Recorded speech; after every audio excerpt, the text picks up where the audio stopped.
Catherine Bernardo update. Congrats kay Catherine.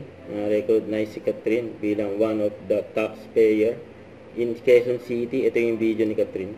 Maraming salamat BIR for recognizing me again as one of the top taxpayers in the media personality group. Sadly, I won't be able to join for the tax campaign kickoff today due to prior work commitments, but I truly appreciate the recognition. Maraming salamat. As a Filipino, it's a responsibility to pay taxes on time. Even us actors are no exception. Again, maraming salamat BIR and have a great day. Yun.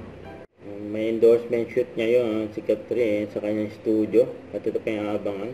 Restyle Team Cuts Closet Clean Out sa March 15 to 16, 11 a.m. to 6 p.m. sa Abir Tower, Quezon City. You know. Kasi ito pa, ID story ni Dr. Ivy with Catherine ng back to work and chikahan moments nila. And Ivy Day ni Catherine. Tapos ito pa, sa post ni Mami Min ng CAD Day for the Bernardos.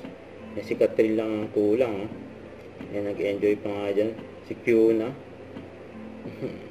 Kasamang family Bernardo. Catherine lang ang kulang dyan. Yan, napunta sila ng CAD Dental Clinic. Kit ni Fiona. Don't forget to subscribe and click the notification bell for more updates. This is with Jordan Action Vlog. Stay tuned for more videos. See ya.